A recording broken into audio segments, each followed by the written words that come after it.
آغا السلام علیکم. وعلیکم السلام. آغا الجل ٹی وی پر آپ کا استقبال ہے. آغا آج آپ کل ایک عظیم سلسلے میں یہاں تشریف لائے, مولانا مرحوم کلب صادق صاحب کے مجلس ترحیم کے سلسلے میں, اور یونٹی کالج میں 3 روزہ پروگرام ان کے سلسلے میں رکھا گیا. تو آپ نے وہاں بھی ان کی علم کے حوالے سے کچھ گفتگو کی. میں یہ پوچھنا چاہوں گا کہ مولانا کلب صادق صاحب قبلہ نے جس طرح سے علم کی شمع کو روشن کیا, اور آج وہ ہم لوگ بس یہی محسوس کرتے تھے وہ لکھنؤ تک اس علم کی شمع ہے, لیکن الہ آباد ہو دیگر جگہوں پر انہوں نے اس طرح کی چیزوں کو پیش کیا, اور یہاں الہ آباد میں مولانا ڈاکٹر رضوان حیدر صاحب اس خدمات کو انجام دے رہے تھے. تو اس کے اوپر ان کے پورے اس سفر کے اوپر کچھ روشنی ڈالا ہے. دیکھیے, میرے لیے باعث فخر ہے سب سے پہلے کہ آپ سب کی خدمت میں سلام عقیدت, سلام محبت, اور آپ کے کیمرے کے حوالے سے دیکھنے والے دنیا بھر میں اعلیٰ ٹی وی کے جتنے بھی چاہنے والے ہوں سبھی کی خدمت میں محبت بھرے سلام کے ساتھ ہمارے بڑے مشفق اور بڑے عزیز ڈاکٹر رضوان صاحب نے مجھے اس مجلس کے لیے جو پروگرام آپ یونٹی کالج الہ آباد میں کر رہے ہیں 3 دن کا ڈفرینٹ ویز میں, ڈاکٹر مرحوم مولانا کلب صادق صاحب کو یاد کرتے ہوئے اس کی پہلی مجلس کو خطاب کرنے کے لیے میں کل آیا تھا. بہرحال آپ کا شکریہ بہت بہت. دیکھیے, مجھے ڈاکٹر کلب صادق صاحب مرحوم کے لیے اس وقت جو بولنا ہے وہ میں یہی کہہ سکتا ہوں کہ نیت اگر اچھی ہو تو منزل ملتی ہے, اور اینٹیں کبھی مکان کو مکمل نہیں کرتی, ارادے مکان کو مکمل کرتے. سبحان اللہ, سبحان. کیونکہ مکان اس وقت بھی تھا جب اینٹیں نہیں تھیں, اور مکان اس وقت بھی رہے گا جب اینٹیں نہیں ہوں گی. تو میں پرسنلی مانتا ہوں کہ آپ کا ارادہ مضبوط ہونا چاہیے, اور اس مضبوط ارادے کا ہی نام مرحوم ڈاکٹر کلب صادق تھا, اور وہ ایک بڑی عظیم شخصیت ہے. اور مجھے ایسا لگتا ہے کہ میں قوم اور قوم کے جوانوں سے یہی کہنا چاہوں گا, انہیں مرنے مت دو, انہیں زندہ رکھو,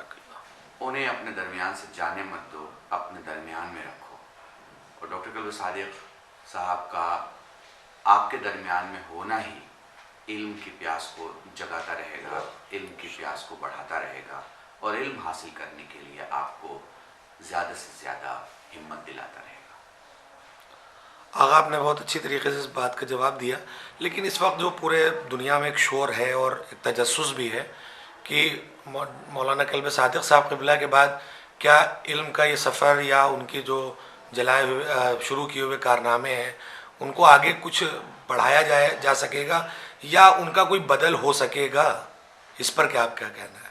دیکھیے, ایسا ہے جس خدا نے رات خلق کیا ہے اسی خدا نے دن بھی بنایا ہے, اور رات میں بھی اس نے ستاروں کی ایک پوری منڈلی دی ہوئی ہے تاکہ آپ رات میں بھی اندھیرے میں نہ رہیں. جو خدا آپ کو رات میں اندھیرے میں نہیں رکھتا اور اس کے لیے اس نے ستارے اور چاند بنائے ہیں, وہ آپ کو زندگی کے دن میں بھلا کیسے اندھیرے میں رکھ سکتا ہے؟ یقیناً ہمارے ہر علاقے میں کوئی نہ کوئی عاشق, کوئی نہ کوئی مولانا کا چاہنے والا, ان کے راستے پر, ان کے نقش قدم پر چلنے والا انشاءاللہ 10 20 30 سال میں اتنے کام ضرور کرے گا کہ آپ کو ایک صادق سے کئی صادق محسوس ہوں گے اپنے سماج میں. مگر اس کے لیے آپ ایک ہی کام کریں, ڈاکٹر کلب صادق کو اپنے درمیان مرنے نہ دیں, ختم نہ ہونے دیں, جانے نہ دیں. ان کی فکر کو, ان کے جلائے ہوئے دیے کو, ان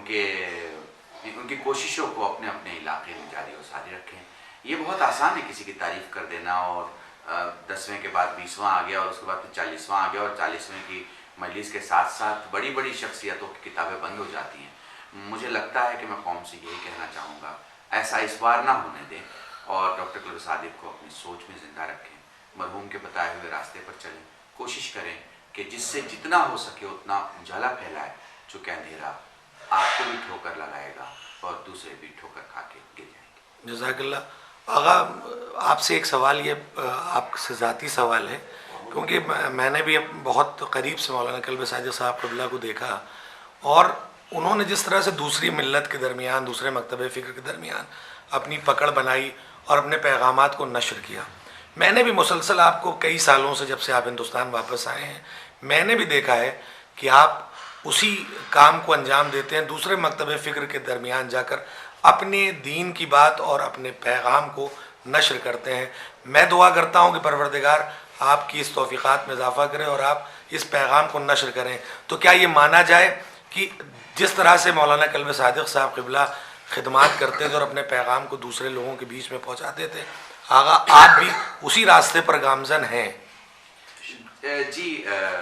میں اس بات کو ایکسیپٹ کرتا ہوں, اور میں نے کئی بار تقریروں میں کہا بھی ہے, اور میں اس بات کو ایک بار پھر اپنے پورے ہوش و حواس میں کہنا چاہوں گا کہ میں کبھی شاید اس بات کو قبول کرتا ہوں کہ میں نے ڈاکٹر کلب صادق کی خاموشی سے بولنا سیکھا ہے اور ان کے بولنے کو سن کے سوچنا سیکھا ہے. تو یقینی طور پر ہم ان راستوں پہ ضرور چلنا چاہیں گے اور چلنے کی کوشش کریں گے جس راستے پہ چل کے ڈاکٹر کلب صادق نے صرف اپنی زندگی کامیاب نہیں کی بلکہ اپنے عہد کے ہندوستان کو کامیاب بنایا ہے.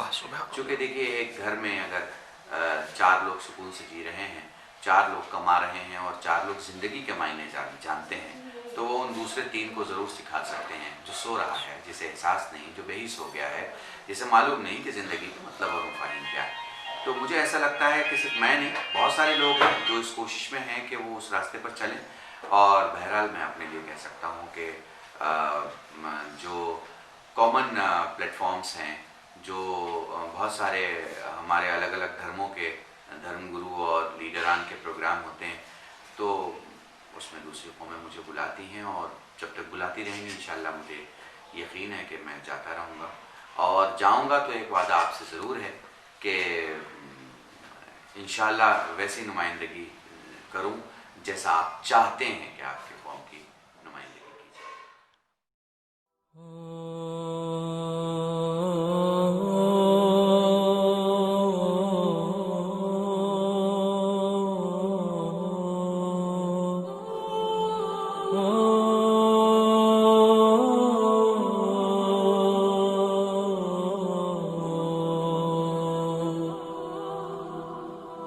Oh